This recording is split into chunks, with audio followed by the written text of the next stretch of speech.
Bismillahirrahmanirrahim. Bugün kitaplarını haberdar olduğumuz Ahmet Aktaş hocamızla tanışacağız. Kitabını şöyle gösterelim. Kıssadül Bukhari. Yeni çıkan, son çıkan eserlerden bir tanesi. İnşallah kendisiyle burada tanışacağız. Üstaz, ehlen bikum. Teşerraftum bikum. أهلا ومرحبا. أولا من هو أحمد الأخطش؟ ممكن أن توضح لنا من هم أحمد أخطش؟ من هو؟ بسم الله الرحمن الرحيم، الحمد لله والصلاة والسلام على رسول الله وبعد. فأشكر لكم هذه البادرة، ويشرفني ويسعدني التواصل معكم، وتحية إلى كل طلبة العلم بتركيا. أنا العبد الفقير أحمد إسماعيل الأقطش. تخصصي الأصيل في تدريس اللغة الإنجليزية، ولكن كان الاهتمام بالعلوم الشرعية من الوالد حفظه الله تعالى، فكان هذا هو مفتاح اهتمامي بهذا العلم، وخاصة علم الحديث الشريف. ترجم هذا الاهتمام عمليا فيما بعد إلى الالتحاق بمعهد البحوث والدراسات العربية لدراسة التراث العربي والمخطوطات. فقطعت شوطا في هذه الدراسة، وبفضل الله حصلت على درجة الماجستير في التراث والمخطوطات العربية. أما يعني ما وصلت إليه الآن فهو بفضل الله سبحانه وتعالى، والاهتمام الشخصي في القراءة وزيادة الحصيلة المعرفية. ما شاء الله. تشرفنا بمعرفتكم سيدي الكريم. الله يخليك. هذا الكتاب، ما قصد هذا الكتاب سيدي الكريم؟ يمكن أن تشرح لنا قصة البخاري. هو باختصار شديد، الإمام محمد بن إسماعيل البخاري رحمة الله عليه علم من الأعلام في علم الحديث، وهو أمير المؤمنين في الحديث. وبالتأكيد كثيرون من العلماء قديما وحديثا كتبوا عن حياة البخاري، وذكروا ترجمة له تناولت أهم المعلومات التاريخية الخاصة به وبرحلاته العلمية وشيوخه وتلاميذه ومؤلفاته. وكان التركيز الأكبر على كتابه الأهم صحيح البخاري، الجامع الصحيح. أما فكرة هذا الكتاب فهو أنني وجدت أن هؤلاء العلماء على كتبهم التي ألفوها مشكورين، وأسدوا خدمة جليلة لطلبة العلم أن يعرفوا حياة البخاري رحمه الله. ولكن ما كتب عن البخاري لم يكن بمعنى السيرة من الناحية المنهجية. ولأقرب الصورة أكثر، نجد أن السيرة النبوية تعتمد أساسا على التسلسل الزمني، التسلسل التاريخي، قبل ولادة النبي عليه الصلاة والسلام، ثم الفترة ما قبل البعثة، ثم البعثة النبوية، ثم الفترة المكية، ثم الهجرة إلى المدينة، ثم الفترة المدنية انتهاء بوفاته صلى الله عليه وسلم. إذن هناك تسلسل تاريخي لعرض حياة أي شخص تجعل القارئ يعرف التطور والتسلسل في الأحداث والوقائع في حياة هذا الشخص. وهذا هو المنهج الذي اتبعه كتاب السيرة الأوائل.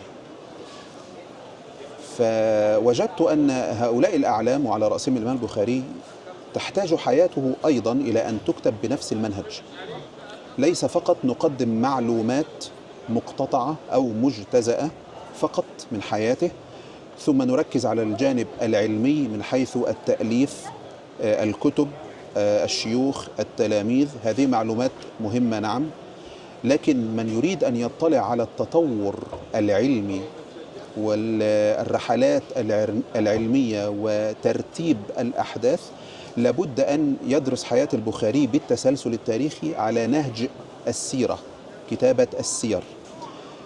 ولذلك أنا وجدت أن هناك جوانب مهمة في حياة البخاري لا نعرف تاريخ وقوعها على وجه الدقة. متى حدثت؟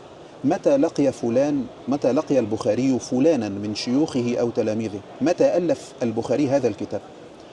فإذا هناك نقص تاريخي في معرفة بعض تفاصيل حياة البخاري، فاحتاج الأمر مني إلى أن أجمع المادة التاريخية وأنا أؤلف هذا الكتاب، حتى نسير سويا أنا والقارئ مع حياة البخاري مرحلة مرحلة، فترة فترة، منذ ولادته وحتى وفاته، ومرورا طبعا بنشاطاته العلمية ومؤلفاته وهكذا. هذه الفكرة الرئيسية يعني. بارك الله فيكم سيد الكريم.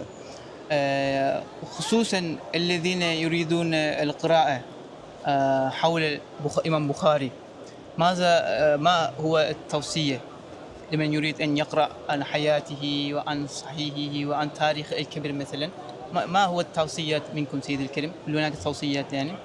والله يعني أنا أقل من ذلك، يعني لا أزعم أني من أهل العلم، وإنما أردت فقط أن أقرب حياة الإمام البخاري إلى القراء، لكن بحكم المادة التاريخية التي اشتغلت عليها، إن كان لي أن أقول شيئا من الفوائد التي يمكن أن نخرج بها من دراسة حياة الإمام البخاري، هو أن نعلم أن البخاري رحمه الله تعالى قد أفنى حياته في دراسة العلم النبوي، ولم يخض في أي مجال قد يشتته عن هذا المشروع الأساسي. فلم يخض مثلا في علم الكلام، ولا في مسالك المتكلمين، ولم يخض أيضا في مسالك الفقهاء، وإنما كان يقتصر على الأثر النبوي، ومن قبل طبعا الهدي القرآني، الكتاب والسنة وفقط، وهذان هما عمود هذا الدين. فمن أراد أن يدرس كتب البخاري رحمه الله لابد أن يضع في اعتباره أن البخاري هو إمام من أئمة الأثر الذين يتمسكون بسنة النبي صلى الله عليه وسلم دون أن يعني يذهبوا في هذا الاتجاه أو ذاك.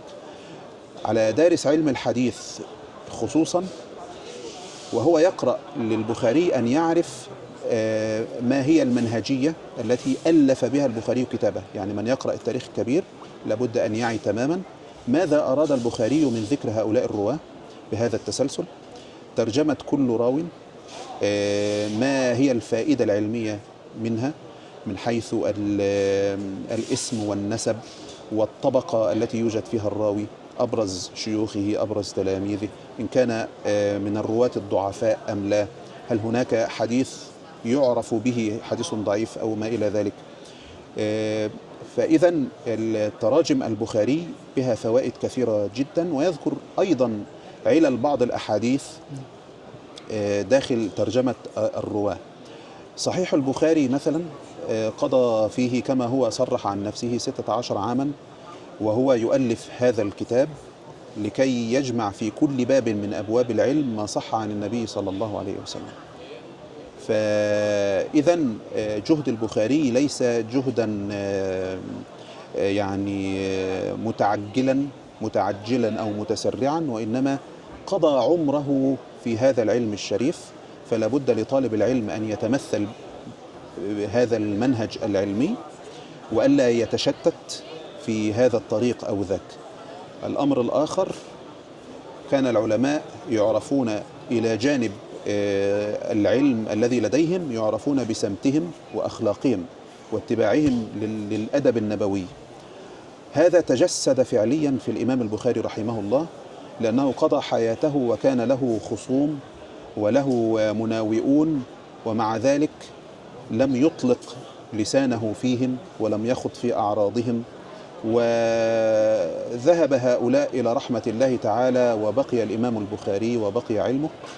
فأهم الأشياء التي نتعلمها من دراسة هذه السيرة لحياة البخاري رحمه الله أنه لم يكن يخوض فيما يخوض فيه الناس، ولم ينشغل بمن يتعرضون له أو يهاجموه أو ينالون من مكانته العلمية أو يتهمونه في عقيدته أو ما إلى ذلك. لم يكن يرد على هؤلاء، وإنما كان يفوض أمره إلى الله وينشغل فقط بالعلم. فهذا أنا أعتقد هذه نصيحة مهمة أقولها لي قبل أن أقولها لطلبة العلم، أن ننشغل بالعلم حتى نحصل على البركة من الله سبحانه وتعالى. أستاذ بارك الله فيكم، هل هناك بحث مثلا بعد هذا الكتاب في عندكم فكرة عن البخاري، عن تاريخه، عن صحيحه؟ هل هناك فكرة مثلا الذين تخططون في ذهنكم، يعني في أذهانكم؟ نعم، أنا أعتقد أن هذا الكتاب لمن يقرأه سيستخرج منه عدة موضوعات بحثية مهمة جدا.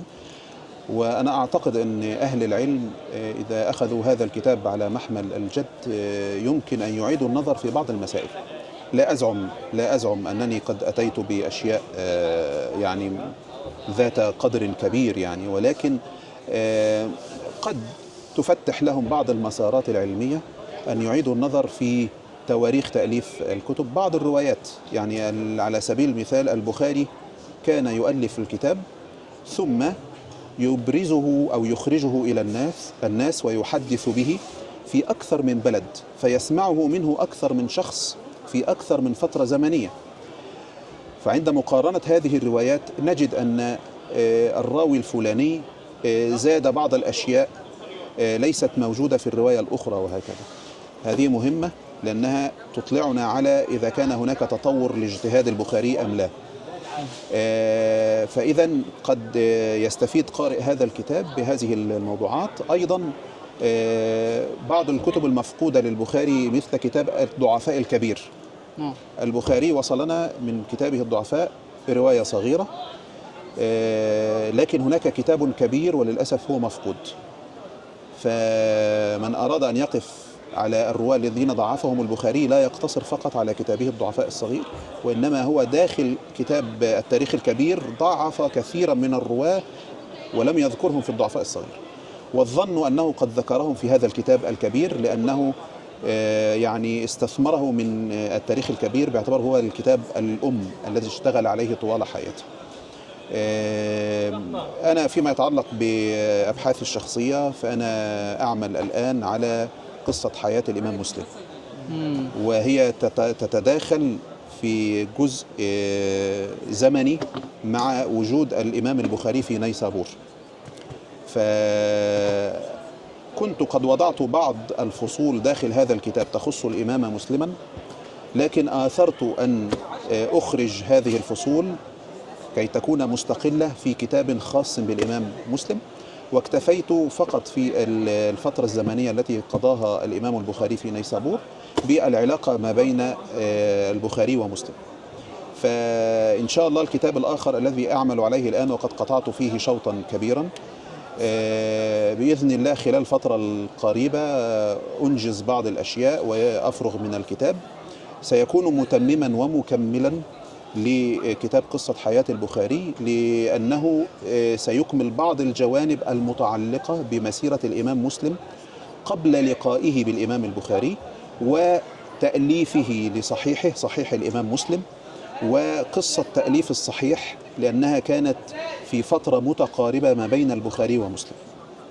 فهذا هو ما أعمل عليه الآن، وإن شاء الله يكون هذا الكتاب يعني يكمل من الناحية التاريخية الكتاب البخاري إن شاء الله. إن شاء الله. بارك الله فيكم، بارك الله في أعمالكم. Teşerrefna جزاكم الله خيرا. Üstad-ı Kerim. أنا تشرفت Evet, جدا. bugün Ahmet Aktaş hocamızla mülakat gerçekleştirdik. Bu mülakat neticesinde burada da bir şeyini verecek olursak, müjde olarak söyleyecek olursak, Buhari'nin kıssasını yazdıktan sonra hayatını, sıradaki kitabın Müslüm'ün hayatı olacağını hocamız burada ifade ettiler. Böylece Buhari ile başlayan bu sürecin Müslüm'de tamamlanacağını ve ikisinin de karşılaştırmalı bir şekilde okunduğu takdirde kişinin okumalarına katkı sağlayacağını hocamız ifade ettiler. Hocamıza çok teşekkür ediyoruz. Görüşmek üzere. Selamünaleyküm ve rahmetullah.